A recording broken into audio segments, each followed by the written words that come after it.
If you're on YouTube right now, please subscribe to the channel so you don't miss any future episodes. And drop a like and a comment. Thank you. Mr. Joey, thank you for coming in to chat with us today. Excited to hear with what you're doing with our youth in Northeast Louisiana. And thank you for coming in and being with us today. Oh, absolutely. I'm glad you guys had me on. So, Joey, so we've got Uncle Joey's Boxing. You are operating this out of which gym? I'm mostly up at the West Monroe Boxing Club with Sparky McDuffie. Okay, fantastic. And they've been around for quite some time. 71, I believe. When Buck Second generation? Yeah, Sparky's dad, Buck, started it, and I want to say Sparky took over in the 80s. Awesome. So let's talk about kind of where'd you grow up? Did you grow up here in Northeast Louisiana? Yeah, I grew up in Rayville, and between Monroe and Rayville, because I live in Start now. Okay. Just in that general area. Where'd you go to school at? I graduated Rayville High School, and I went to ULM. I went to NLU, graduated ULM. Yeah, is that ever hard for you, that transition from NLU to ULM? You know, I think it was more the mascot and the logo was kind of, for me, not any other reason than for my whole life, it was the NLU Indians. Right. Then it was the ULM Indians. Now it's the Warhawk, which I like, and I love what they're doing with it. It's just, you know, I was driving through town the other day, and I'm like, man, what did this building used to be? Was this a Kmart? Was this a Sears? So it's like I'm at that age where I've become my grandparents. You know? I think I feel you on that one. I find myself reminiscing about where the old stuff used to be, and it's funny that we're talking about ULM or NLU. I saw a picture on Facebook the other day of the old Indian mascot riding an old ATV out there, and it's just fond memories of that. Have you done this one yet, where you go to the convenience store and you spend like $3 on a Coke and a candy bar, and you're like, man, I can remember I can get a Coke and a candy bar for $1.50. Dude, I've gotten to the point in my life where I can't even look at it. I start getting disappointed on what these prices are. I just pull out my debit card. That's why I have my routine. Swipe it and be done with it. All right, so boxing, kickboxing, martial arts. How did you get involved in that? Well, just about every kid, when I was in junior high, I took karate under Mark Miss Kelly. Well, we moved from Monroe to Rayville, or Start, you know, single income family, my guzzling car, you know, we just kind of fell out of it. And probably in 99, my wife at the time and I were having some issues. And we went to the movies, and I saw Mark, like I said, my old karate instructor, and he was like, man, doing Joe Louis kickboxing now. And I'm like, okay, good for you, boss. You know, didn't take it seriously. Well, things started getting worse at home, and I'm not a drinker or a drug user, but I was taking Valiums and Xanax because I'd go days without sleeping. And then I was like, man, you know, you just know something's not right in your soul. Yeah. And we were selling our house, and some husband and wife came over, and it was Glenn Montague. Glenn and I got to talk. He's like, yeah, I know Mark. And we got talking, and he said, yeah, he comes up to the Boxing Club some. So that's when I went up there in 2000 and started doing kickboxing with Mark. Just kind of I needed an outlet. I needed something to keep my focus where it should be. Then when Mark moved, I started boxing a little more, and then I started doing a little jiu-jitsu. Then when my daughter was born, I kind of got out of everything for a few years. And then now that they're grown, and my wife and I were talking, I'm going to, I'm thinking about doing that. I'd go up there and hit the bag a little bit, but, then got into Trevor, and then that'll finish up the rest of the story in a minute. Well, let's go back to the transition. So kickboxing was so karate was your first introduction. So from karate, you went to kickboxing. Yeah. I'm more familiar with the art of kickboxing and boxing more than I am the intricacies of karate. Mm-hmm. So kickboxing has a lot of boxing elements, but you're actually able to use your feet. Right. I guess is the biggest difference between the two sports.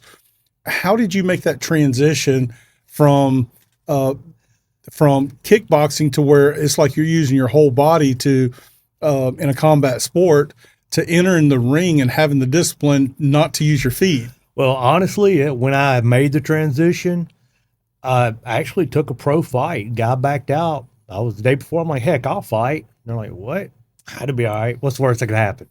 I've never been strong on the common sense part. Like Jacob Ponder's always on me. Like my shoulder, I had to go get my results from the doctor today. By the end, I've got a tear in my knee. And when you start a conversation, what's the worst that can happen? Yeah. Well, I mean, I'm telling you, like when I did some adjunct work at the university, and I've been teaching for 25 years, and I can always tell who really knows me. Because they'll go, hey, coach. I'm like, hey. and they'll go, "Oh, I know you've been hitting the head a lot." Yes, I have. So you do know me. No, At least you have an excuse. I don't have that excuse. I haven't been hitting the head a lot, but I'm still forgetful. Yeah, yeah. Well, I am. It's just I'm not going to say funny, but it's a lighthearted way for me to go. I have ADHD, so I don't remember too well. Right. But no, it really wasn't hard because, like I said, I hadn't been training long enough to be that vested into the sport. Right. Because, like I said, I've been learning as I go. I have more pro fights than I had sparring sessions at one point. I actually took a pro boxing match 2 hours before an event and hadn't trained in a year and a half. I mean, like I said, what's the worst that can happen? So you made that transition to kickboxing to boxing. What, as an athlete, what are some of the pros and cons versus the two sports as far as personal fulfillment? Well, I prefer boxing because I'm not coordinated. I'm not an athlete. Every pound I lift, every movement I learned is grunt. It is just day in, day out repetitive. I prefer boxing because honestly, I can take a pretty good punch. So, you don't have to worry about as many tools. I mean, I know in a boxing match, guy can't hit, he can't kick me, he can't take me down. Right here. And with boxing, I know once you get into the conversations, I don't feel there's any absolutes. And with kickboxing, I changed my stance a little bit to be able to block the leg kicks, or if I'm trying to keep my distance, I'll do more of a Bill Wallace style where it's all lead side, and that way I can use my side kick to keep the distance. If I know this guy wants to bang a little bit, I'll square up a little more, use more Muay Thai stance, or if there's takedowns, a little, like I said, trying up for a little MMA. So it's like I told some of the guys at the gym, it's all a rule set thing. What rules are we playing by? Right. When you come to, you had mentioned what's the worst thing can happen. Walk us through what it's like to walk into a fight unprepared. Honestly, for me, I can only say for me, it was a business. That's all it was. The promoter called me, and if you don't have so many rounds on the card, you lose the show. And so I was doing him a favor, he was doing me a favor. But I will tell you, once you cross those ropes, you know you're going to gas. And it's like you can take a knee. You can quit anytime. It's not a fight; it's a competition. But that adrenaline inside of you, and then that pride, I'm sure, will rear its head and say, "Well, I'm not going to back down." Well, it's like I said, that one I took on the real short notice. The promoter told me the kid's background. He was a decent little boxer. I mean, I wasn't that good, but I mean, I could beat him. I knew I could because we were the no standing 8 count in Alabama. Well, the guy I cornered earlier that night, and one of the coaches I've known for a few years, Mr. McNeil, was there. And they were cornering me, and the guy and I are, we're moving around a little bit. He throws an uppercut, and I pull. Well, I hear the crowd go, "Ooh!" Like, okay, there's my time. Now it's time to sell it. Because I'm not going to just quit. I mean, but reality is I didn't have enough gas left in the tank. So I backed into the corner, no standing 8 count. So we're good. And the guy freezes. I'm like, okay. Ref looking at both of us. We're just standing there. So I slipped, and I threw a body shot. And I covered back up. He started throwing punches. Ref like, do something, I'm going to stop it. I'm like, kind of what I'm getting you to do here. So he stopped. I slipped the other side, threw another punch. Well, finally, the ref stopped it. And, guy got his win. And the whole time, Mr. McNeil and Slim were telling me to take a knee that I could beat this kid. I'm like, dude, I'm ready to go home. Tired. And I've had enough. Yeah, I'm like, let's give this kid his win. Let's call it a day. And so we're in the back, and this is the part of the story that bothers me, but I made a business decision. It wasn't a competitive decision, it was a business decision. Right. And the kid in the back was like, man, you almost dropped me those body shots. And I was thinking to myself, oh, please don't tell me that. Please. Because, man, it would have been nice to, get my hand raised, but business decision. Have you ever been in a fight to where, I'm sure you've seen them before, to where the ref was a little too involved and stopped something premature, and you're just like, I knew I had it. I had a perfect story for that one. So my very last fight, I turned the promoter down a few times. He called me back, and he was like, look, the guy hurt his hand. We pulled him, blah, blah, blah. But he said he can fight. The guy had him lined up with, took another fight. Can you please take it? He said, "Look, I know I've done my little research. You don't have to worry about none of this guy. He's going to move. He's going to box. He blah, blah, blah. You don't have to worry about him hurting you." All right. I said, "I'll take it." So I cut weight. Everything's good. Well, I get there. This kid's 5 pounds overweight, which doesn't sound like much, but it is when you've got a contract. Now, I was so irritated and the way that the whole weigh-in was done, I was just mad. I was like, "Look, let's just go." Because it takes a lot out of you to cut weight, doesn't it? Because I cut a lot of weight because I was bulking at that time. So, and I had to cut a lot of weight. So you're thinking 3 weeks of nothing but conditioning. I didn't do any real sparring or any boxing. I was just diet and conditioning. And so we get to the event, pull up. This kid is the only kid on the poster. We're in an auditorium. His family has the theater section of it. Right. The commissioner, a young guy, he's one of the on the commission. Was like, "Oh yeah, there's 2 people here that want to, those that want to see him get beaten, those that want to see him win." So, man, look, just tell them to stay out of my way, and I'll give you one or the other, but it'll be a good fight. I mean, I was in shape for it, and we get in there, and a guy I'm friends with, he rode with me up there. So Blake fought, and he beat their hometown guy from turnbuckle to turnbuckle. They never stopped it. It was nasty. So I'm thinking, okay, they're going to let me fight. Well, I get in there, they do the announcements, everything's good. Like, okay, let's see what he's at. So guy's about 6 inches taller than me. So I step in, I throw a couple jabs, and they fall short, but I wanted to see what he was going to do.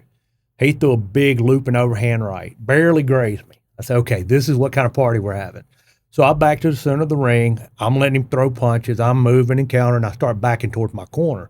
Now, I wasn't in my corner. I was around my corner because I wanted to let him throw that big right. I was going to spin him, put him in the corner, so that way I could see Sparky and listen to him and fight. He drops his right hand. I slip to my left to throw that lead hook, and the referee stops it.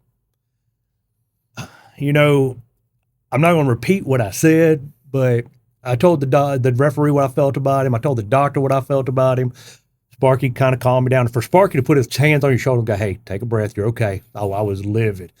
I wasn't worried about the win or loss, but with the fights I've taken a lot of last-minute fights just to help the promoters out. I'm not going to lie, put a little money in my pocket, depending on the day. And I just wanted to go out on my shield. I wanted to know, can I really compete? Sure. And that's truly all we want when we're competing, whether it's in our career or whether it's in boxing. We just want an opportunity to see what we can do. Yeah, how good are you really? Now, and that's the thing. I mean, the kid was winning fights. He wasn't a bum by no means.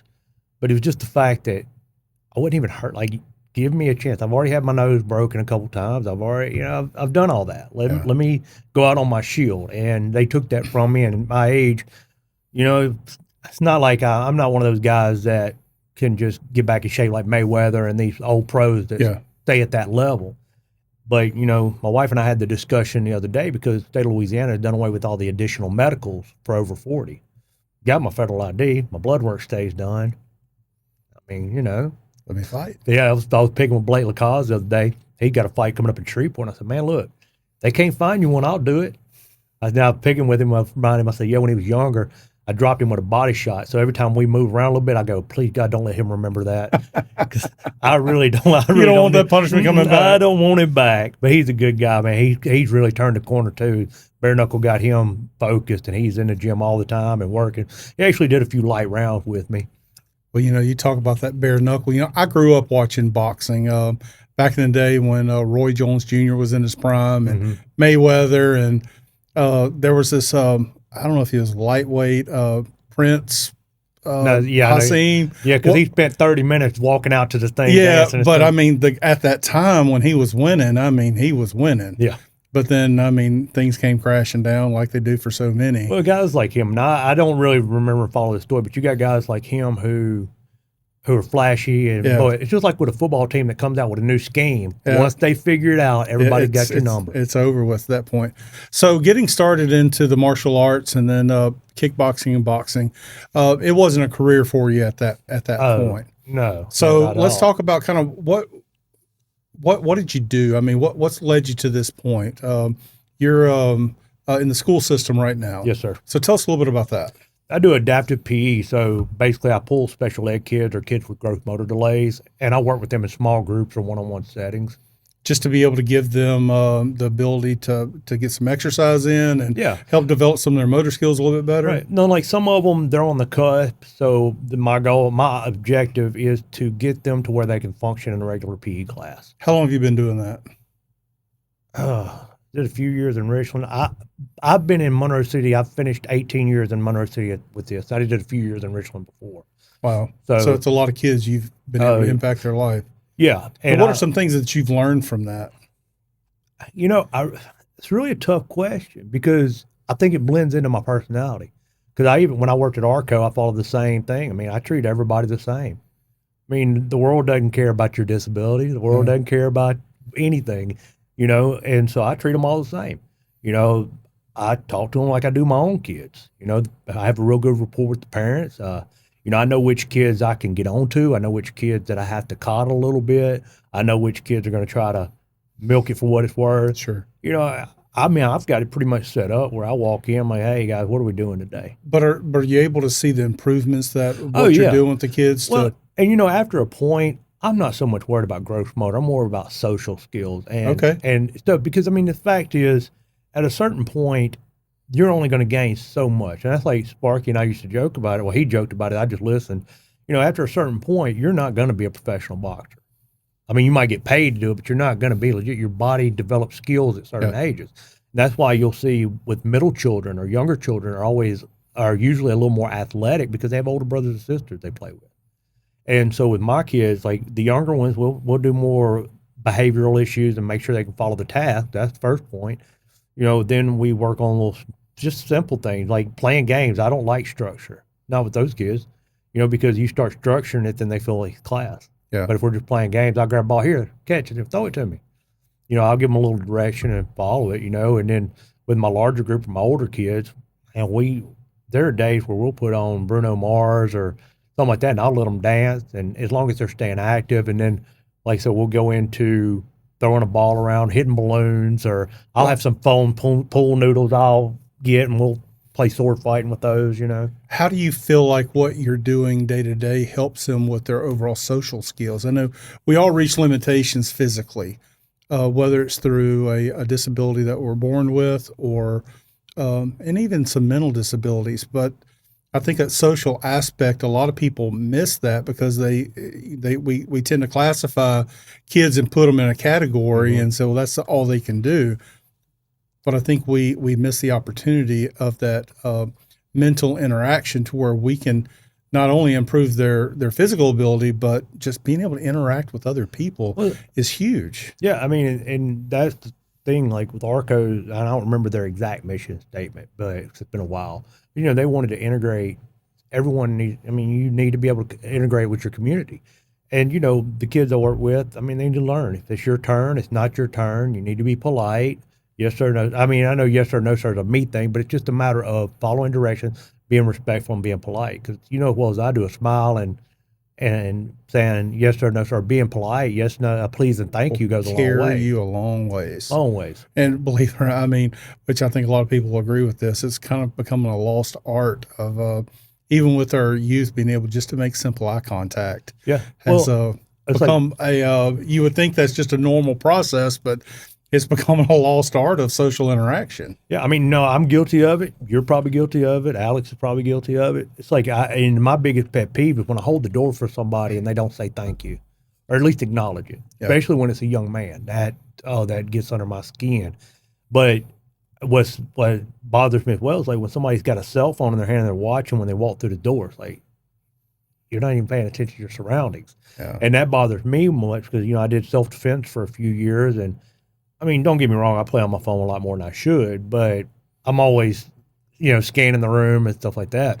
Because the last thing you want to do is be somewhere and not know what's going on, because it takes a matter of seconds. Just like in the interview you did with Dominique, talking about 21 feet. Yeah. When I talk self-defense, we went like to 12 feet because, that's a little more realistic to somebody that's in a classroom. 12 feet, you can grab somebody before they even know you're there. And, in that initial response, the first second of it is going to determine the last second of it. We, as a society, have made ourselves a lot more sheepish by all the distractions we have in our life. Yeah. So let's talk about, I want to circle back to one thing. So I have not been to a live boxing match ever. Watched a lot of boxing on TV, but I went to one bare knuckle fight.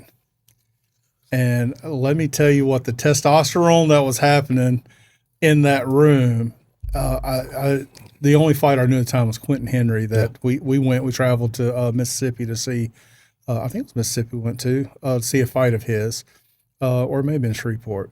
We had traveled, went to one of his fights, and to sit there and watch that bare knuckle. Have you done any bare knuckle stuff? My wife like won't. Yeah, my wife won't let me. My wife won't let me. I mean, to hear the sound of that fist hitting another man's face. And that's what people don't get, man. It's brutal. I mean, it's like, I haven't done the research, so I'm probably talking out of my neck a little bit. But with boxing gloves, you have that padding, the head rock back and forth. With bare knuckle, if I hit you in the head, two things are going to happen. One or two or both. I'm going to cut you or I'm going to break my hand. Either way. That's intense fighting. And some of the guys that do it, Zach Calamus, I don't remember where Zach's coming from. He's coming back down in a couple of weeks to train with Blake. That dude, I've sit there and just watch him, and it's almost like he has no concept that he's getting hit in the face. He's just right there, and it's like, dude, is that, like, I have a very high tolerance for pain, but this guy makes me look like a pansy. Holy crap. It's just, I mean, it's very intense. The only fight I've ever been to. Look, whenever you've got doctors stitching people up in the back room, it's we may need to rethink some of this. So let's talk about Uncle Joey's.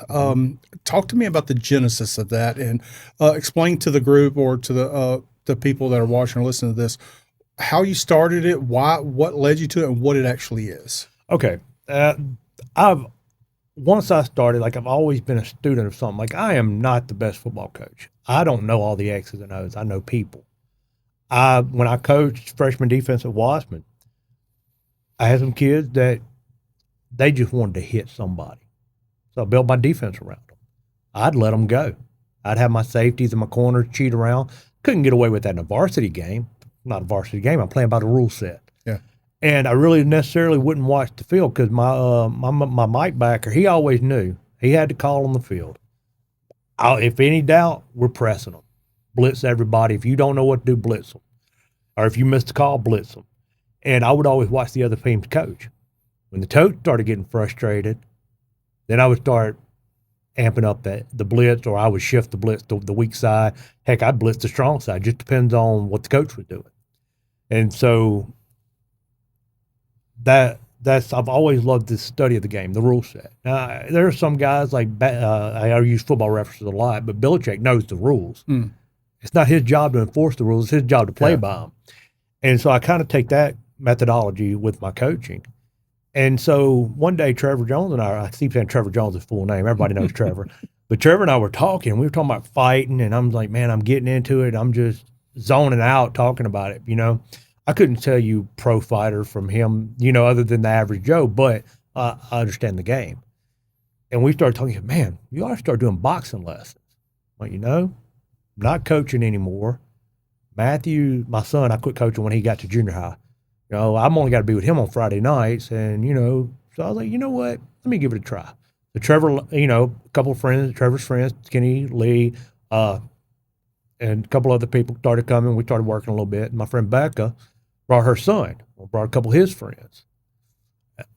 Let me backtrack. Sure. So let me get to the Uncle Joey part of it. So the name came from, like, whenever you start a business, you got to have something that separates yourself from everybody. So I was like, okay, what can I call myself? I was like, okay. And a couple of guys at the box club called me Uncle Joey. I didn't think about it, so I looked it up and said, let me make sure this is not something that's going to get me laughed at least unwanted. Yeah. And I looked, and in some cultures, calling someone uncle that's not blood related is a sign of respect. Okay. Then I started thinking a little more. I was like, okay, coach is kind of formal. Everybody needs a good uncle. The guy that gets you in a little bit of trouble, but not enough. Yeah. The guy you can talk to. That's somebody you can count on that's going to be there. And honestly, I've got a whole handful of stories, just young college people calling me like, hey, Unc, this is my problem. This is my issue. What do you think? Okay, I guess this is where we are, I mean, it's crazy. You go from boxing lessons to life lessons, like all like that. So the Uncle Joey part, it fitted pretty good. It sounded pretty good. And then I was like, okay, I need a logo. Every fight gym has some type of vicious animal, pit bulls, vipers, gorillas, It's like, what can I do differently? Well, at that point, I was like, I want to open a gym in Start. That's where I live, Start Owls. I need a good owl logo. So I'm sitting at Saltgrass in Shreveport with my wife. We're eating a carrot cake because that's my favorite. And I was like, let me Google this. Google will give you everything. Yeah. And I swear to you, good or bad, it'll give you everything. Hey, look, man, I can't tell you how many times I've been dying, Got a little cough, I'm dying. So it was a basketball logo. The owl was holding the basketball like this. I'm like, dude, all we got to do is put the gloves on it. And Andy and I, we knew of each other. He'd done a few shirts in the past, but I went to him. He drew it up. Man, it just perfect. So Uncle Joey's boxing was born. And, of course, over the past couple of years, I get a wild idea, like the Owl Fang logo. Yeah. And he'll draw it up. And then, of course, you got to buy a minimum number. And sure. Then I donate them. And I've got so many Uncle Joey shirts. Like, if anybody forgets who I am, it's right there on my shirt. So, but so I started doing the lessons. And then when Becca brought her son in, then kids started coming in. And Sparky and I have one agreement. And then it's like now – if there's a kid that comes in between 8 and 12, Sparky refers them to me. And that way, because, the box club has an open format. So you come in, you work out, you leave. But with me, we come in, we get started before everybody gets there. So a little more structured. Yeah, it's a little more structured. And, and it's grown. I mean. So your vision in the very beginning wasn't about just trying to do this for the kids. Right. The vision was that I'm going to kind of do a little bit of my own thing, get in and start coaching. But how did that switch happen to where you're now specialized or known for the guy that works with the kids, works with the youth, and not just the youth? There's some, there's youth that's got different types of needs that are able to come in. So how did that transition happen? Or was it just kind of a one thing led to another thing and it just kind of I think it's a little of both. I mean, of course, at first it was not just about the money because it's something I enjoy doing, but heck, I like to buy things. I like to travel. So I train in Little Rock once a week. I went to Jacksonville this weekend, going to Brazil next at the end of the month. So it's like, I got to have some spending money. There you go. And, I've always done youth programs. When I was in college, I coached a couple of rec teams, worked some youth programs. I've always had a good rapport with kids because like I told my son the other day, I know what it's like. I didn't forget what it's like to be a kid. I remember, it's like parents seem to forget. I know what you were doing. Like I'll see a kid tell me some stuff. I'm like, I know your mom and dad. Yeah. Just tell them Uncle Joey said hello. They'll know what you mean. Or, parents forget what it was like being a kid. And then they forget that these kids deal with a lot more than we deal with. Yeah. I'm not getting on with these kids. I tell them what the goals and objectives are. That's it. I correct them. I know who I can raise my voice to. I know who I can, talk to. But it's you don't really grasp it until the parents come to you. I've got one young lady, like her mom was talking to me, she's like, I really appreciate it because one of my biggest pet peeves is rec ball, daddy ball. Mm. Dude, you're not a good coach. You took a bunch of kids that could already play and got lucky with the draw. But then young lady like this young lady who, has, I don't know if she's autistic or not, but she has tendencies. It's like they don't work with her. They put her to the side, do just enough to say they did something. With me, I told her mom, she got 30 minutes in her. After that, I what do you want to do? But she stays busy. And she reminds me that there's 30 seconds left in a round. She reminds me how many rounds we've done. And I'm okay with that because I forget. So, it's like that. And, I have some kids that are getting bullied, and it's sad, the bullying situation in public education system. They have a zero tolerance policy, which means they have zero tolerance for dealing with it. And, I taught my son, if you're being bullied, first off, you got to figure out, are you really being bullied or did you just bite off more than you could chew? Yeah. Then you tell the kid. No, I think that's important. I want to kind of park on that for a second. Yeah, absolutely. As parents, so I've got my middle child is in middle school right now, and girls can be some of the meanest things. Oh. I mean, it's just. They don't grow out of it either. If I sit there and tell you that shirt looks good on you, it looks good on you. If a girl tells another girl it looks good on you, they're judging you. I know and they are, and it's tough. But as parents in our generation, you and I are fairly close in age, but in our generation, we want more for our kids than what we had. Right. And I think on too many levels, and even for myself, we coddle our kids a little too much to where they don't understand how to deal with adversity, so that when we raise them to become adults, it's like the victim mindset just keeps, progressing and perpetuating.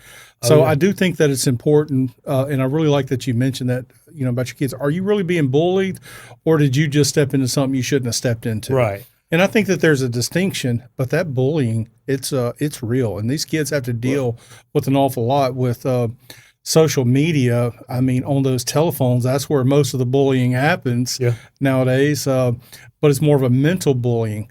But man, I can't stand a bully, and I know that I can look back in my life to where there were kids that I bullied, and it's some of the biggest regrets I've had in my life is knowing that I was part of that during that time frame. See. And some I was able to kind of later in life address, and some I wasn't able to. But kids just don't know how to deal with bullying anymore. Well, see, and that's the thing. Speaking of, we've all been bullied. Just like, and no matter how good a person you think you are, you're the villain in somebody's story. Sure. Well, several years back, this young lady I went to school with. Now, she unfortunately was the target of a lot of people, and I did my fair share too. Kind of like if you're either the bully or the bullied. And I saw her a few years ago, and I apologized to her. I'm like, I'm so sorry. I mean, we've always been cool, but I know it's like, no, it's no big deal. You didn't do anything wrong. Okay. But in my mind, I did. Sure. And, and I mean, there's people right now that are going to see this and go, psh, I mean, I'm the villain in their story. Yeah. And that's cool. That's understandable. But they also know if they know me, they know they can come talk to me and we'll have a conversation. So when you're dealing with kids and I believe that everybody, whether you're an adult or a child, need to understand how to protect themselves. Absolutely. And from what I've known through other people, you teach that to the kids of understanding how to be able to protect yourself. Yeah, and that's the thing is, being very general about it. A lot of people think that self-defense is being able to beat up people. Yep. I mean, and that's the thing, like a guy and I were talking, Clay Moses, Dominique Dad and I were talking, and I'm not the same person I was in high school. Some bad relationships, some self-reflection. I started looking at the world a little differently. I would rather talk to you and try to sort these issues with words and even agree to disagree before we go outside. Because if we go outside, one of us is going to go to the hospital, one of us is going to go to jail, and it could get worse. It could be, like I used to tell people when I was going out as a young man, I didn't like it when my friend would start trouble in a bar. It's not the guy you're fighting you got to worry about, it's the people around you. Yeah. Dominique, my podcast I had with her, one of my big takeaways, Dominique talks about using your voice. Yeah. That could, in a lot of cases, could be your best defense. I mean, I saw that earlier. Nobody wants to get into a massive fight, and a lot of things can be diffused with just using your voice. So walk us through, kind of advance and walking us through what is the structure. So you have kids that are coming in that are taking your class. What does that structure look like? So on a typical day at the boxing club, we'll come in, and I usually get there around 3:30 out of school. So I get them on the bikes while I set up. That's kind of their little warm up. Then when 4 o'clock gets, that's when everybody usually gets there at 4. So we'll jump on do 3 rounds on the heavy bag, 3 rounds on the double. So that way we can get the good punching in and the good heart rate up. Excuse me. And we're out of everybody's way before the other boxers start getting there. Then we'll get in the ring and shadow box. What I try to do is get them to move. Don't put their backs on the rope. Now, they don't understand it yet, but they'll start to figure it out. I don't ever want your back on the wall or the ropes, because in a self-defense situation, if I'm in that corner, you got the whole room to work with. I'm trapped. I mean, even if it's not a physical altercation, now you're intimidating me. Mm-hmm. So we work on that. We shadow box for about 3 rounds, and then we get into the drill. Like, we've been doing a lot of jab cross. And for me, the jab is the most important punch, even in a self-defense situation, because that's my closest punch. I can sit with my hands open, a quick jab, thumb to the eye, finger strike to the eye. Or, if you get someone box rooting, you can palm strike to the nose. I mean, nothing devastating, but like I told somebody before, if I stick my finger in your eye, what are you going to do? Yeah. You know, I mean, if I throw a punch and at my jab, if I turn my body side facing, then I can throw it and run. You're watching this.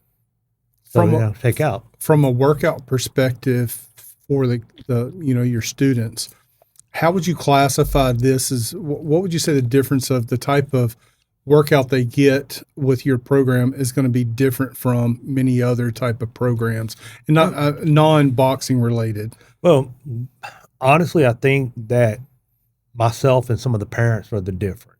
And this may not answer your question, but we do just like every other karate school. We do our warm-ups, we do our technique, we do our drills.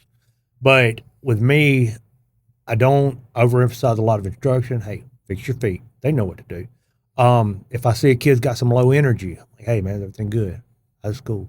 You know, I make sure to address them, hey, how's school today? Or I know one of them been sick, or one of them parents have been sick. I try to bring that up. I try to have a relationship with the kids and the parents.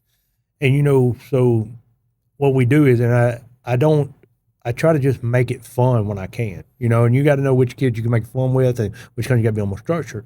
I think the biggest difference between what I do and what other schools do is I try to develop a relationship with the kids, because I really want to know. You know, like when they have football games, I try to go to the games. When they have fundraisers at school, I try to donate. You know, if it's their birthday coming up and I know about it, I'll give them a little something, you know? You know, before we got started, we were talking about, you know, just business in general, and something that you hit on. I think people, a huge takeaway from this, no matter what you're doing in life, you've said the word relationship more than once here. And I think as society, we have lost the art of building relationships, and how so much more productivity can come out of any situation if we work towards to having a relationship. When you have that relationship with the parent and with the child, then you can start recognizing when things are not right or when things are wrong, and to be able to customize things to be able to fit that that athlete's performance. If somebody's having a bad day and you're just out there just hollering, and it's so structured to where you do this, and if you're not doing it, I'm just going to holler at you. You're not trying to figure out what's going on. Yeah. You're not really accomplishing your goal, are you? No, you're spinning your wheels. You're high centered. You're not going anywhere. Like speaking of, relationship with parents, kids. I had one kid. He was having a bad day. He back talked his mom, whispered in his ear. I don't remember exactly what I said. Pretty much in a nutshell, I said, you're not going to talk to your mom like that when I'm around. I mean, I can't control what you do outside of the gym, but in this gym, you're in my house. But I do think that's important, and I'm not saying that this, I have no idea that the family dynamics, the unrest that we have in our world right now, the riots currently right now that are going off in L.A., and the crime that we have in many cities, including our own, the youth do not have respect for authority in a lot of cases. So if there's no respect or fear from authority, they think they can do whatever they want to do because the consequences are very low. And it's even more pronounced when we're in a single parent household. Well, and the thing is, and I'm glad you mentioned that too, because that's one of my pet peeves. And when I went to Defuniak to visit with Don Ballard, he has a couple bosses. He kept saying they have a good nuclear family, and even though my children and my children, their mothers and I were never together very long, I had my kids all the time. Their mom would call me, hey, we're having a disciplinarian issue. I was the disciplinarian. I can't tell you the last time I had spanked my kids, but I was very strict with the rules. We don't have a lot of rules, but they were consistent. If I tell you I'm going to do something, I got to do it. And even now, I mean, a lot of people question my parenting methods when they were little, but now, I mean, I talk to my son every day. Heck, he'll call me at 9:30 at night just to tell me what he squatted. My daughter is down in Southern in law school, and she sent me a video of her on her internship. I mean, how many parents can say their 22-year-old and 18-year-old are still with them every day? Yeah. But I treat every kid the same. My kids know that. They know. Like, if something's going on, they know. If there's a kid, hey, Matthew, what size shoe you got? You got any old pants? I got a kid that needs some shoes. Yeah, I got you. Come on. My daughter, same thing. We had some friends that unfortunately, lost their home around Christmas. I told my kids, which they only come in to visit, because they're grown, but it's like, hey, we're going to need your room this week. Okay, no problem. Just let me know. I mean, because you teach your children about community. And we don't teach our kids boundaries. We don't teach our kids respect. I was doing a little rabbit hole in the other day and heard the term lawnmower parent. They don't, like you said earlier, you don't want to coddle your kids. Yeah. Then you get into, I have parents come up to me and they're like, well, my son's being bullied. And then they'll bring them to me and it's like, you're letting them quit. You're coddling. You're taking away any uncomfortable. I had one kid like, look, I don't care what you do, but this is what I'm asking. So every round you halfway do it, you're going to owe me a round after everybody's gone. And of course, his parents were dead for it until I never saw him again after that. I mean, it's like you have to make your kids understand because in the workforce, if you've got a guy working for you and you're like, hey, we've got a showing at 2:00, he shows up at 1:59, not prepared, what are you going to do? Yeah. It's But not going to work out. But now, but I also understand that if I have a kid running late, I mean, they depend on their parents for rides. Sure. And I've had parents, ask me about this thing. Well, you can't go up and beat up a kid. You can't go beat their parents up. You have to teach your kid how to handle the situation. Like when my daughter was in elementary school, a little boy put his hands on her throat. And I feel bad telling this story because it bothers me, but it's a true story. Well, her mother called me, asked me to go take care of it. So I go and I meet with the principal. And, the little boy, I told the principal, I said, my issue is not with the little boy putting his hands on her because I have to teach my daughter to defend herself. My issue is the way the faculty handled it. She said, well, and she told me what was done.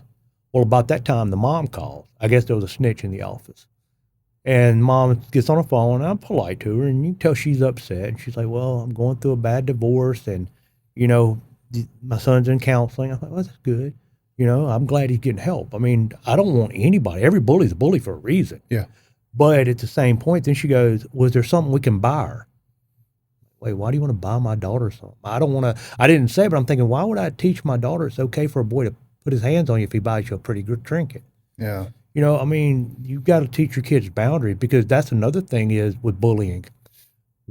Our kids don't understand proper boundaries, so they're friends with toxic kids. Yep. And they're getting bullied, but they think that's how friendships work. I mean, how many relationships have you heard where one partner or the other is nothing but a narcissistic bully, but that's how they show love? Yep. It's not what we do. But that's not love. I mean, it's the opposite of that. What do you and I think you hit on it a little bit, but I want to kind of dive into it. So from a bullying aspect, you're teaching these kids a great form of self-defense, right? Of how to defend themselves, and a lot of times defending doesn't mean you're having to throw punches. But what would you say to that kid that has been bullied, or maybe not say to the kid?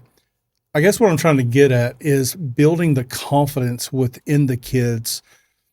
A kid with confidence is less likely to be bullied. And the tools that you're giving these kids, talk to me about what the change you've seen in their level of confidence. Great story with that one. I got a young man, which unfortunately I hadn't seen him lately with school and stuff. He's kind of busy, but year before last, he was in the hallways and the kid bareback kicked him between the legs. When he got his bearings about him, he swole up on the kid. And I can't remember if he pushed the kid back or not, but he didn't want to fight him because school rule is if you fight at all, you get suspended, which is stupid. I mean, I don't even care if you hit me first. You're close enough to touch me. Uncle Shell Sonnen said, if you're close enough to touch me, you're close enough to hit me. Yeah. And the kid stood his ground. And I was proud of that because nothing confuses a bully more than when you go, okay. That's what I was telling Clay one time we were talking. I said, I think that's why I have the good fortune of not being in any street fights because whenever somebody's barking, okay. As Dominique was saying, with young ladies, they raise their voice. As a man, if I raise my voice at you, that's going to put you on your back foot. Mm-hmm. But if I go, okay, kind of gets confusing. So do you see the confidence in the kids change when you start the training process with them? And it's all a little different. I mean, some kids, they want to compete. They want to box. Some kids don't. But what I do is I'll try to compliment them. I don't lie to them. I'm not going to say, hey, that's a good-looking jab when it's not. I'll compliment them, give them a little turn to pointer. Because, I mean, kids need positive environments too. I was watching something the other day, and a Japanese researcher took bottles of water, had the students speak negative to it, then took bottles of water. Did you see that? Yes, I positive, did. And then he froze it, and there's the difference. Like, man, it's like, that's crazy. Just like they've done research with plants, and it's like, man, and it depends on your your spiritual thing. A lot of people believe, the earth and the positive environments and the way they change your being. I mean, think about it. When you're in a good mood, everybody in the room around you becomes Yep. And that's like, I had a truancy officer tell me one time, she's like, Coach, I never see you in a bad mood. I said, I stay pissed off. But I can't be that way around these kids. Yeah. And because these kids, I know most of their home lives. I might be the only smiling face they see today. I can't, I need those kids to know that when I'm in my classroom, if you need something, I mean, if you just need a peanut butter sandwich, you can come on in and we'll sit there and we don't got to talk. Yeah. And that's, I was telling Alice about my tattoo the other day, but we'll get into that. It just kind of reminds me, man, they're watching. It's not a conspiracy theory thing. We all know the government's watching, but the kids are watching. Young adults are watching. I mean, the kids are watching everything. And I just, it still amazes me. I've got a daughter that's in her 20s, graduated ULM, and I got young kids at home. And I guess one of the benefits of being a little bit older of a parent and having some young kids at home is that you recognize more than what you did when you were younger. You have fewer distractions and you appreciate some of the smaller things. But at what our kids are watching us and just how you can change the mood of the household with one person's attitude to make it just the best day ever, or holy crap, is it bedtime? So we can just hit the reset button for tomorrow. Let's jump into when you're working with kids that are just not putting out, and they're not putting out, but they're showing up. What type of encouragement have you found to be able to give that kid that encouragement they need to start putting out? And again, every kid's different. I have some kids, I know they're having a bad day at school. I'll say, hey man, look, we're going to work on the drills. I got an odd number today. I try to make it as unobvious. Is that a word, unobvious? It's fine. I try to make it where it's not obvious. And I'll say like, hey, look, why don't you want to go hit the speed bag or the double end bag? Because double end bag or the heavy bag. Because they just don't want to be in the group. They need a little alone time. Hey, go hit the bag. I'll get you back over to work drills in a minute. Okay. Or if they're having low energy, like, hey man, look, what's going on? Everything all right? Yeah. So look, just, work through it, do what you got to do. If that doesn't work, like, man, look, here's the simple facts. You're here till 5. You can either do what we're doing or we'll drag it out. It's no big deal. Then once they start figuring out, when they start they start participating, and then they get a little more fun, and I deal with kids that are on video games all day, and I've got one guy, the dad actually stopped me at Planet the other day, stopped me this morning. Great people, love their family. I've only known them, met them a couple times. They're good people. And he stopped me today. I'm over the bench, and he tapped me on the shoulder and took me a second. I was zoned out. He's like, yeah, I heard you. I said, yeah. So we'll get him work. He said, man, whatever you need to do. He said, he's on in video games, and the dad works night shift, so it's hard for him to do what he needs to do. And it's like, yeah, I got him. I said, we're just going to fill it out and see. But, eventually he'll either crack or he won't. I mean, the fact is, I view coaching and parenting the same. If I build up a dam, the water is eventually going to burst through. But if I guide it, and it's going to carve a positive path, it's you can't go head up against it. Now, I will. Now, if I got a kid that should be blatantly disrespectful or just showing his behind, then it's a little different. What are some life lessons you feel like you're able to teach these kids through boxing that they may not get through another sport? Honestly, the Rocky Balboa, life's going to hit you, and it's going to hit you hard, and you got to get up. And that's what I tell people when I talk to them. Like, man, I've been through some stuff in my short life, but the fact is, I didn't wallow in it. I got up, pushed forward, because there are people in this world who care about you. Your boss may not care about you, but why would the boss care about you? If you're not making them money, you're serving them no purpose. Yep. You may be in a bad relationship. Well, your friends don't come around because of your bad relationship. If they know you need them and you genuinely want to make a change, they're there for you. Not everybody's your friend. It's one of the things, like, when you get hit, sometimes, and I had the hardest part. And to be honest with you, there's a point in my life where I never prayed. Not because I don't believe in the Lord, but because I didn't feel like I deserved it. Because everything I was wrong, I did myself. I didn't lean on my friends because I felt like, look, this is my problem. I created this. But, as I've got older, I realized, you need a community.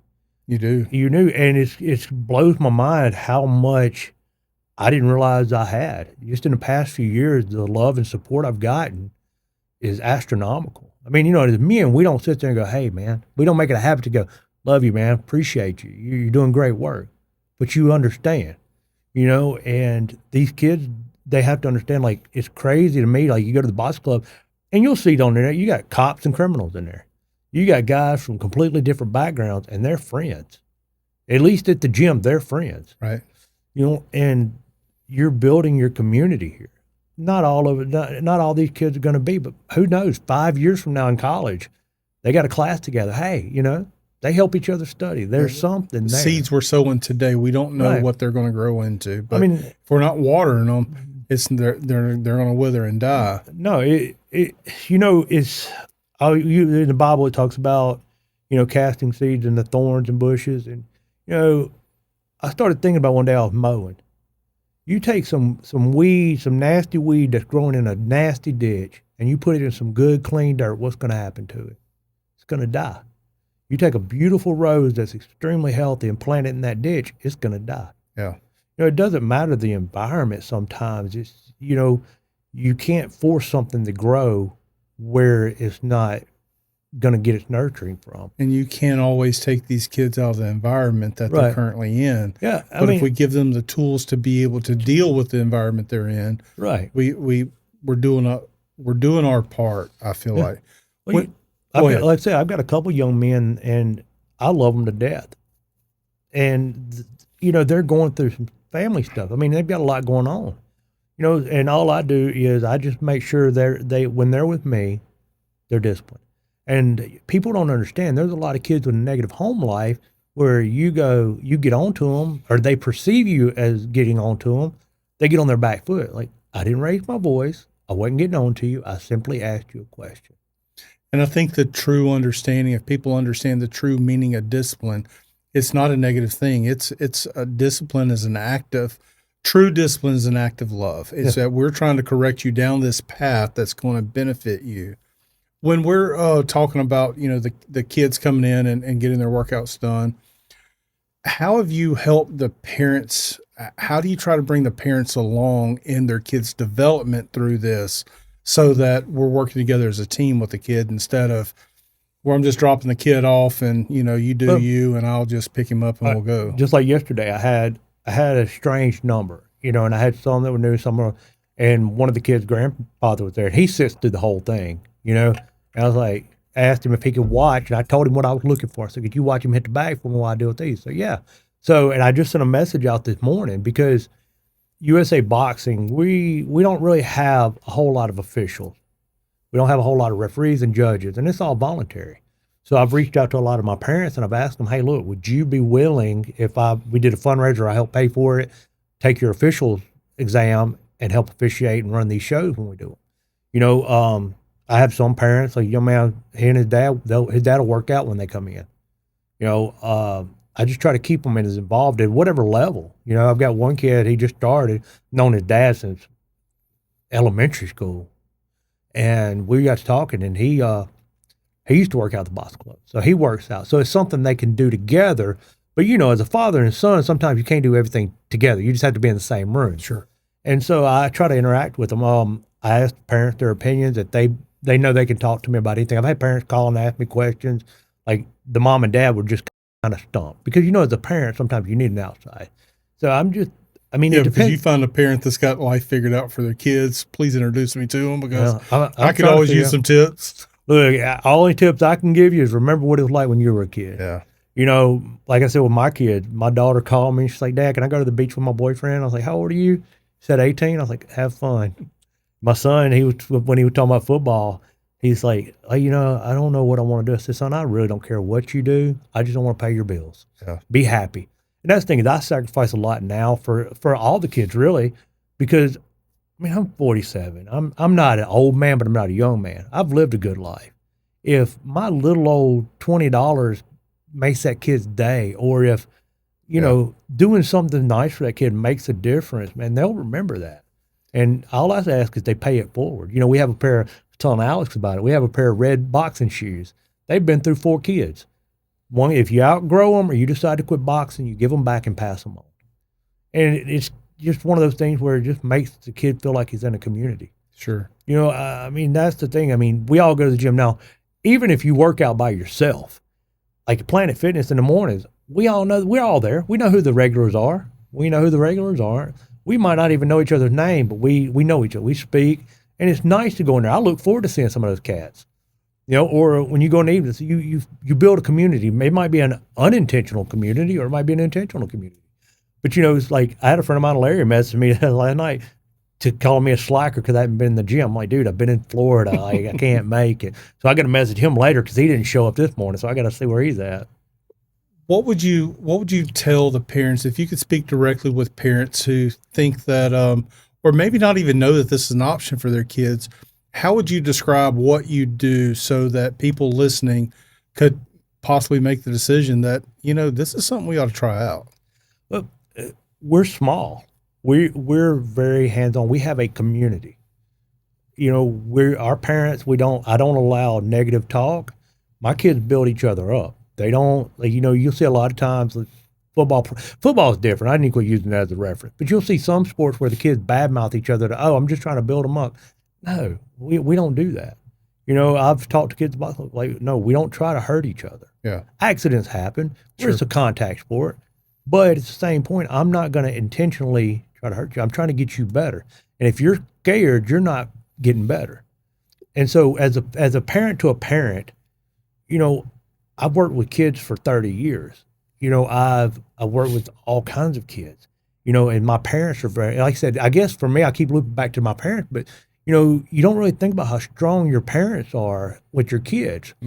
Because I've been to some gyms where their parents are, you know, you're training and you hear the parents over the instructor, or you hear the parents telling their kid to do something shady or baseball games are the worst. Can I tell a story about baseball? Sure. So I coached high school baseball for a while. So I know the ins and outs, rules and regulations, blah, blah, blah. Well, I sponsored my son's T-ball team one year. I wear my headphones when I go to games because I'm there for my son. I'm not there for the socialization. I'm not there to cheer everybody on. I'm there for my son. Well, my son was playing second base. Kid was on first. One of the parents turned and looked at me. She was ghost white. She said, "You didn't hear that?" No. She said, "Somebody just told that kid to take out the kid on second." So I stood up and said, "Matthew, if that kid slides in, step on him, stomp on him." And then it's like, I was livid. And made an ugly comment. I said, obviously they don't realize the preacher's coaching the team, but the devil sponsored it. Oh, I was looking for who said it. I told the coach after the game, I said, "Who was they?" So, I don't know. Well, then after the game, he come up to me and was like, "Well, told me who it was." I said, and he said, "Well, they joke like that." I said, that's not a joke. I said, I play high school baseball. If I tell somebody to slide in with their cleats up, I'm taking a kid out of the game. And, you know, I've been told I'm one of those guys that when I'm genuinely angry, it's a definitely noticeable difference. And so I was living like, I don't even care if it was my son on second. If you'd have told any kid to do that to another kid. And, you know, fun or not, like that was one of the rules in my house, man. You respect everybody. Sure. You know? When you're looking at, you mentioned, you know, going to the gym, and as adults, I think it affects us more as adults than it does the kids. But I can see where kids, that intimidation factor of going to the gym, of going to a boxing gym, and I don't know how to box, and I'm a little timid. What would you say to those parents? Like, man, that's too much. I'm too intimidated to go. You don't know till you try. I mean, you didn't come out of the womb walking, did you? You didn't come out running. You didn't come out in video games. You didn't know how to play. You had to take time and do it. You know, and it takes time. Like, I've been doing this a long time, and I'm still not where I want to be. But would you feel like your gym is very welcoming to new people? Oh, yeah. Like, if I see somebody standing in the doorway, I'm like, "Hey, come on in." Like, well, I was just give me just a second. I'll finish up what I'm doing. If I'm there, like, "Hey, well, what are you trying to do? I was thinking about boxing." Like, look, tell you what, I got a pair of gloves in my bag. Walk them through a little bit, let them get them a free workout. You know, let them see if they like it. Let them hang out. I mean, it's not that serious. What's the normal class size of kids that you're teaching? For me, I run anywhere from 5 to 10 kids. It depends on the time of year. And, you know, of course, like anything else, I don't do a contract. So it's not like they're going to be paying for 6 months whether they come or not. I mean, we go I do Sparky's dues are month by month, and my part is per session. Because there are some parents, like I've got a couple kids that come once a week. I got some kids, like if I started going 4 days a week, they'd be there 4 days a week. So try to keep it as affordable as possible. But like I learned as a kid, if you require some type of exchange, they're more apt to do it. Sure, absolutely. And they're more apt to do right, because if I say, hey, I do boxing lessons for free, then I'd have a bunch of riffraffs in there. That's correct. You'd have class size, 30 at one time, and you can't get the specialized attention on the individual kids. Oh, you'll get a couple of kids that their parents drop them off and their behavior issues. Yeah, or they're just dropping them off for daycare. I mean, just watch my kid, and I'll be back in an hour or 2 hours and pick them up. Well, no, I will say, if their kid's well behaved, I'll be like, look, I'm here till 7:30. Just get here before the end. No, but I'm just talking about there are some people, that will just drop their kids off strictly for daycare purposes. Yeah. Oh, I remember. I just want to go out to eat or go do something without the kids. I mean, you deal with it. The Pecan Mall is a prime example of that. Absolutely. You mentioned a tattoo on your arm. You want to tell that story? Yeah, so I don't even know how long ago it was. I've always been pretty much self-conscious. Tell people what it says. I'm sorry. It says they're watching, and it is spelled properly. I was actually going to get it done the other way just for fun, but I didn't want to permanently make a joke. No, I was thinking, it's like I see with my kids. My son, your kids imitate you. They do. The words you use, like when your kids start picking up foul language, who they pick it up from. Yeah. Mannerism. Like my son, it's funny because my biological father didn't raise me, but we have so many social similarities. Like when the way we pick with people, the way we communicate, the way we're just the life of the party, if we go to the party anyway. My son is just like me. He pays attention to what I do. They know. That's why I don't know. I try to be as honest with my kids as possible. But as adults, we don't divulge the whole information. But my kids know that I don't divulge. But they know, you can say, yeah, your dad was this way in high school. And they know, yeah, that sounds like him. Mm-hmm. Because the thing is, they're watching. You're watching me. Like, people listening to this podcast, they're going to see me because everything I wear says my name on it. They're like, I was at the gym getting dressed today. And, hey, are you Uncle Joey with the boxing? Yeah, that's me. They're paying attention to what I do. But it's twofold. I have to be kind. I have to be nice. I have to be polite. Like when we went out of town, parking was 15. I gave the lady a 20. I said, just keep change. It was for a fundraiser. I'm a sucker for fundraisers. There was a homeless guy with his dog. I don't make a habit of giving money to people, but I saw how he treated his dog. That dog was priority. So I reached down, I handed him a little money. I said, hey, is it cool if I pet her? He didn't say, I don't know if he really knew the money, but, and I started petting her. We talked about our dogs, and I was like, man, I wanted to ask because I know your dog's protective, because people don't realize homeless people with dogs, those dogs are super protective. If you watch them, they watch those people's bags. I mean, they're truly bonded. And so we talked about the dog for a little bit. I told him about my pit bull, how she had the plumber hemmed up in the bathroom because she wanted him to pet her, and he wasn't going to get out of the bathroom till she, and then she'll walk and then just stop right in front of you. I've never even heard her growl at anybody. I've had her 13 years. So we talk about the way you treat people. Yeah. I know I wouldn't want, but then again with my second cousin, she's my cousin's daughter. I need you to slide over, because there was a guy sitting there talking crazy. Hey, we don't walk just next to anybody, and I did the same thing because I want them to mimic me. Now, the story I like to share about the other aspect of it, as a man in this world, we have to be very mindful, because we're supposed to be passive, but we're supposed to be protective. Well, one of the schools I work at, there's a horseshoe drive. Parent was blocking the drive. No big deal, except it's a real pretty day. There's plenty of parking spots. And I got to get to the parking spot so I can get to my job, because I'm itinerant. I go to school. I asked her to move her vehicle. She parked, and I don't hear so well. And this was when we had to wear the mask. And I walked by, I said, ma'am, excuse me. She said, you didn't have to have an attitude. Okay, well, I'm trying to figure out how can I get out of this situation peacefully.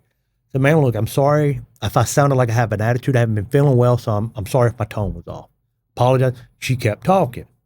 Now, I'm getting madder and madder as I go, but I'm on the clock. I'm not, so I leave her in my car. Then the gentleman with her got out of the passenger seat, big guy, looked at me and said, you don't have to have no attitude. Okay, so now I got one or two choices. I can either turn around and walk off in the building, and that is the right thing to do. I'm not saying it's not. But for me personally, if I do that, then every time this guy sees me, he's going to try to bully me.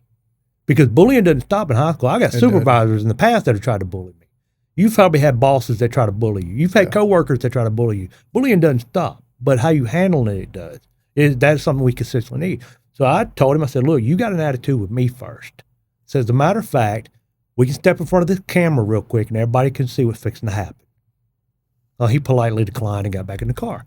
Well, and my thought was, I know people probably think that was stupid or just being braggadocious, but the fact is, I don't know what would have happened. That guy could have beat me to the ground. I don't know. But I wasn't going to sit there and let him bully me because those kids are watching. So what if their kid, who happened to be suspended while they were there, comes out and sees this gentleman bullying me? Now, what's he going to do when he gets back in class? Yeah. You see, that's the thing. There's always someone watching you. And we're not all perfect. We're going to make mistakes. We're going to do stupid stuff. But then again, if you do something stupid, correct it. Don't continue to do something stupid. No, I agree with that. You've got to be able to have a set of principles and morals that you're able to stand by. I think the aspect that you're taking with the kids, and I think it's going to definitely, I know just based on listening to you talk, these kids have to walk out of your gym with more confidence than they walked in with. Well, and just having the confidence of knowing who I am and my self-worth is going to help these kids a long ways from just how you carry. If you walk into a room with your head slung down low and you just, shuffling your feet to your desk, you're going to be treated different than if your head's held high, you're engaging people, and you're going places. And two things. One, like the kids I work with, I genuinely care about them. They're not a number. Like I had a parent message me. It's like, I'm sorry I haven't been messaging you and we haven't been, kind of fell on hard times. It's like, and I didn't ask you about money. I asked you to bring him up there. I made sure he had what he needed. I didn't charge him a dime. I mean, he autistic and he enjoyed that. And like, if he was 5 minutes late, you could see it on his face. And his dad would be like, yeah, I'm in a little bit of trouble right now. I said, why? He'd look at his watch and say, well, you need to be on time. Where are your priorities? You don't have to work. Yeah. And we'd laugh and he'd go over and hit the bags. But I genuinely care about my kids. And even when I'm in a bad mood, it's not their fault. They didn't do anything to me. When I was teaching classes at ULM, there was an older lady in there and she was going into education. And she was like, Coach, how do you keep this energy going? I said, I fake it. This is all fake. Because when I get home, I'm going to be sour. I'm going to play Candy Crush, and I'm going to ignore the world. Because, that's the thing. Like, if I show up in a bad mood, everybody's going to be in a bad mood. Right. Or if you're having let's say you walk in and you're having a bad day, and I'm just like, then you're like, man, this interview's already over. I'm just going to wing it and go. So if I hear you correctly, that we have a choice on how we show up every day. You always have a choice. We have a choice whether we are going to have a bad attitude or a good attitude. Every day. We have a choice if we're going to engage somebody or disengage from that situation. It's a choice. Because when people say I had no choice. Life is all about choices. All about choices. Now, I know in some extreme situations, but I'm talking about general every day. Because, that's the thing. And my Christian faith is a little different than the average person. Because I believe Jesus died for our sins. I believe the Creator above. But he gave us free will. He did that by design. So by that definition alone, we had a choice. You can choose to allow the negative energy to overtake your life, because that happened to me recently. Because you get around people that are negative and you catch yourself gossiping. I tell people, until I met Dominique and Clay and their family, I drove to Little Rock to train. I didn't do jiu-jitsu locally. I did it in Little Rock. Simply because, and I like those guys. They're good guys. It's just not the environment I'm comfortable. Sure. I want to be in. I'm old. I'm broken. I don't want to compete. Now I've rolled with several of the guys in their gyms. I just didn't want to be part of something that was paying someone's bills. I didn't want to be another number, because the fact is, if my kids don't show up, I'm genuinely concerned. Hey, you okay? I don't want to be like, well, hey, you still got 6 months on your contract. Yeah. I want to be like, hey, Coach, we just, we got some things going on. We got baseball, we got this. No worries. I got a spot for you. Just want to check in. Yeah, I've had. It's all about that relationship, right? And that's the thing. I got group messages. I've had parents, first thing they'll do is, oh, well, we did. No, I'm not asking about that. I'm asking, how are you doing? I have one mom, she's had some health issues, and I messaged her, and the first thing she did was fire it into, I say fired. I didn't mean that. She just started with, well, we're trying to get married. And I said, I'm not worried about that. How are you doing? Yeah. Because, I mean, but what you're talking about is counterintuitive of how life goes with people. They're not used to someone caring about them as an individual. They're not used to someone wanting to feed a relationship. They're so used to, what are you trying to get out of me? Yeah. Well, you know, and it's like I tell people all the time, you know, you're always the villain in somebody's story.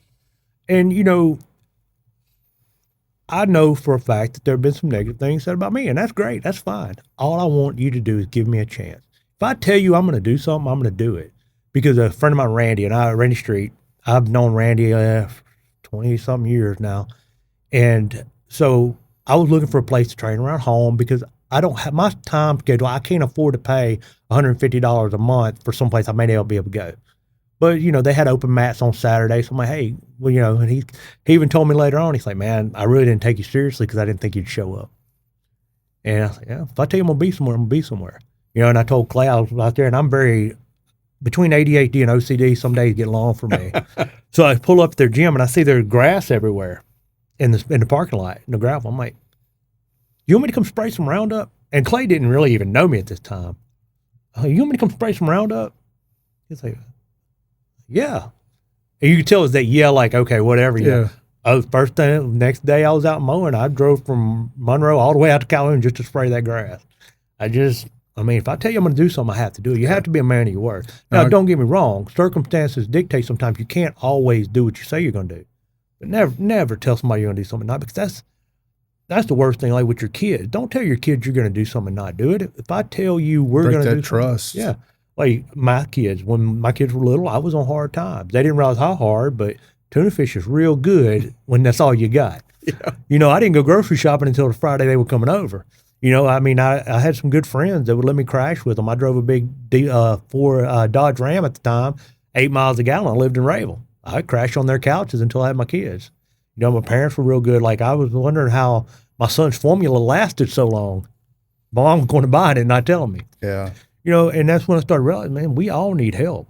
We do. You know, and you return no favor. Like I said, in the past couple of years, I've made some really good friends. And I always joke with my wife. I said, I got 3 friends. You know, and I told a guy who worked with me, Tim, man, I love Tim to death. I said, man, I got 3 friends. I'm trying to figure out which one of y'all are getting cut.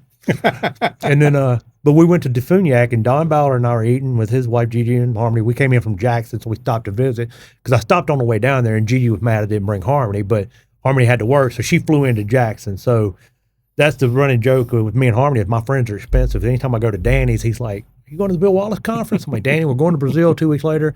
I pull my phone out. I'm like, okay, when at the conference, where, how much? Harmony's on her phone looking at flights and everything. I'm like, okay. Then I just pick her up at the airport.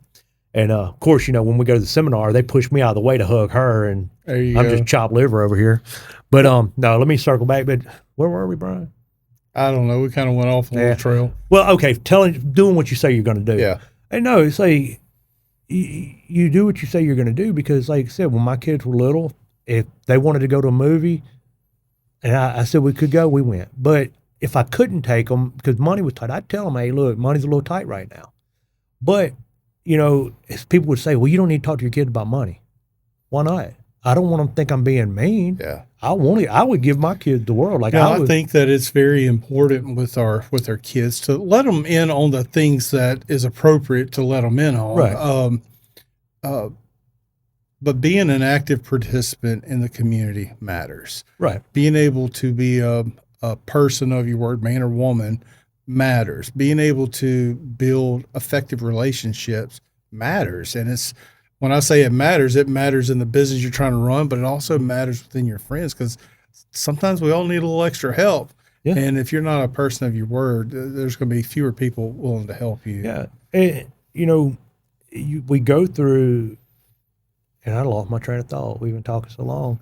But, it's just, you know, we have to be open on it, because when they become adults, like I remember my parents always saying, that's life. Yeah. Now with me and my kids, I'm like, well, how are we going to fix it? You know, how are we going to take care of this? Well, why don't you tell the people out there listening where you guys are located? All right. So at the West Monroe Boxing Club is on North 7th behind the Rec Center. So if you pull past the high school, if you're coming from interstate, and you see the rec center, you'll turn in and take a right in there. And we're at the very end of the building. You'll see the rec center, the police station, gym, and then the boxing club. And how would a parent contact you if they'd like to try to at least have a conversation with you, or maybe just have their kid come and take a tour? Man, we can do several different ways. The Monroe Boxing Club has a Facebook page. Joseph Hixon, JOSEPHHIXON. That's Facebook and Instagram. You've got Uncle Joey's Boxing, and it'll be the owl logo. Okay. And because I know when you type in Facebook, it's all over the place.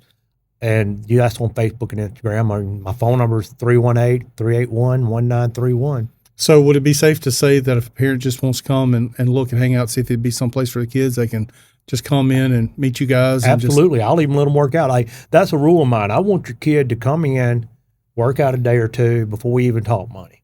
Okay. Before we even talk anything. Because I'm a firm believer in commitment. Like with my son, I keep reading my son up because he's the sports guy. My daughter's academic. But, when you start something, we finish it. We finish it. Same way in my household. With summer ball, he was at that crucial age where he was a workhorse. Parents would compliment and comment. And, he'd play any position. But, you get tired of the daddy ball coaches. You get tired of being told, oh, you're going to get to pitch. And then you don't get to. Yeah. And then he wanted to quit playing. And I'll say, son, look, it's your decision. But you only got a couple more years left summer ball, because then high school ball starts and, you might not get to play. He's like, okay. I said, but if you start, we're going to finish. And he signed up, and it was the year, I want to say it was the year before COVID. We had a really great guy. He was like, man, I'm not going to lie to y'all. I don't know much about baseball, but my son wanted to play. They needed coaches. Here we are. So I got you. And we ended up, he played every kid at every position.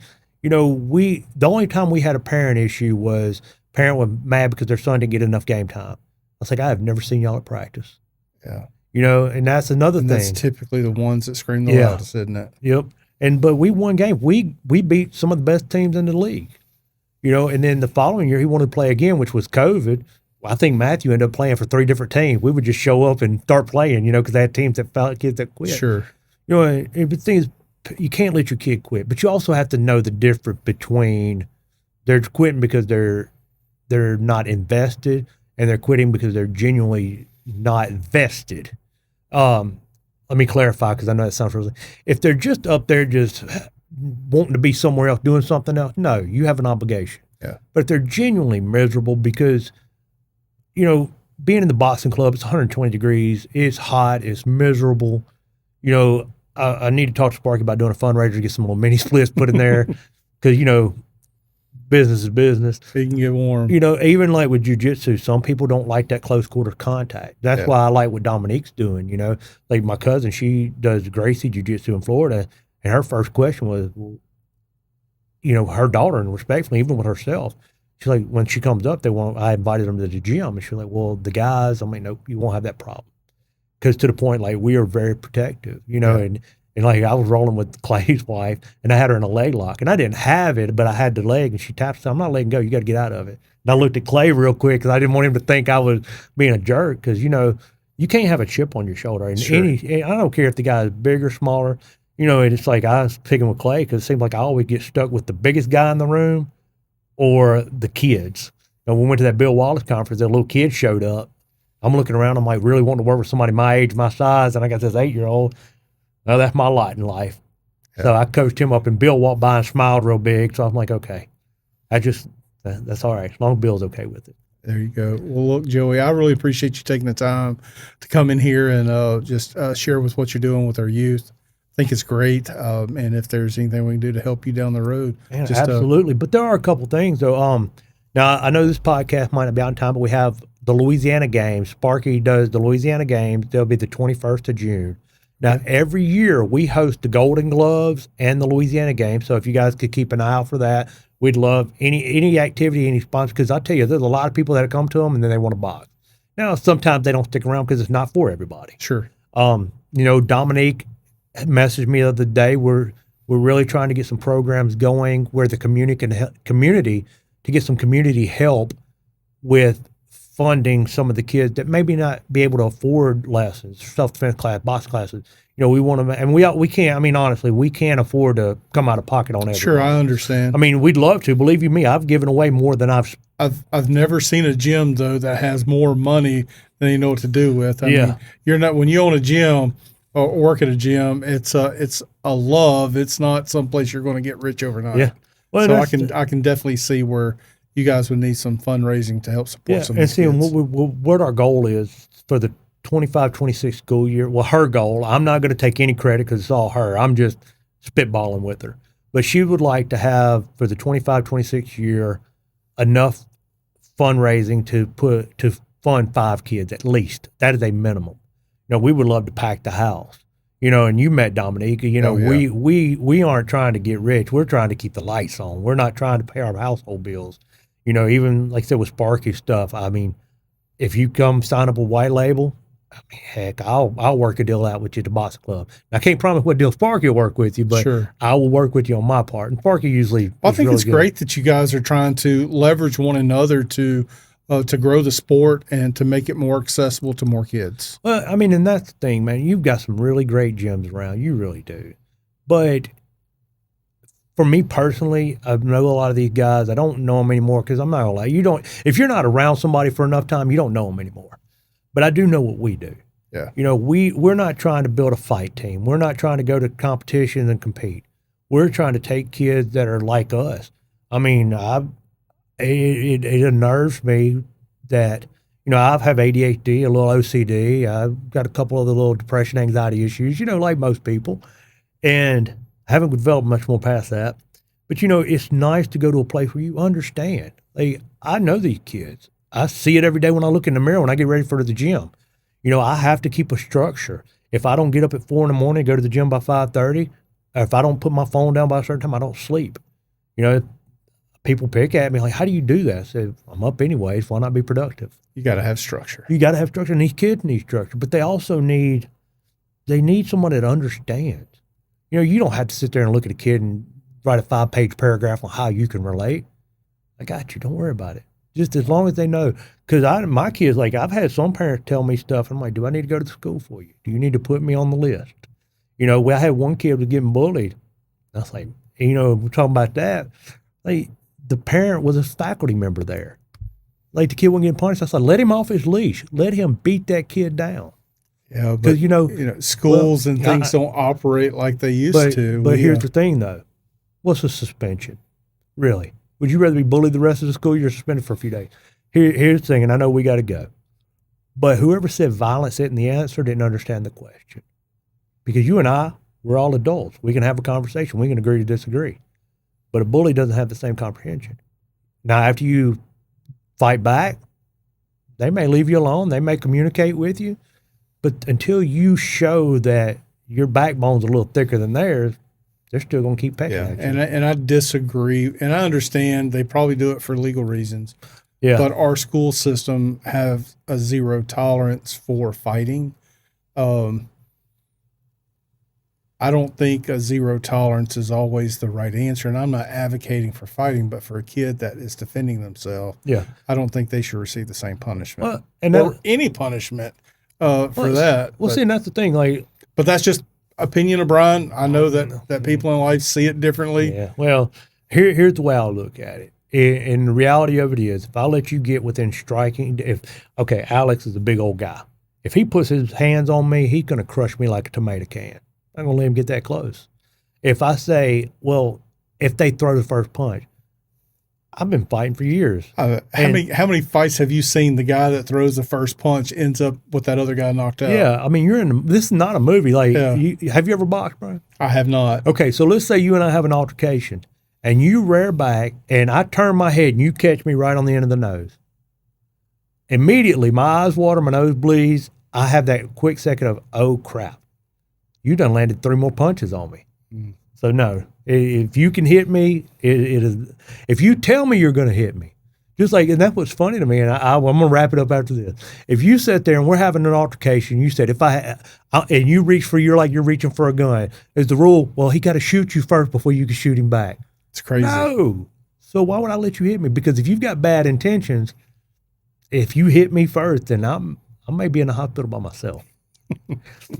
Let's wrap this up. Joey, thank you for Hey, everything. Brian, man. thank you so much, man. I appreciate you. I hope we sir. actually answered the questions you were asking. I think we did. All right.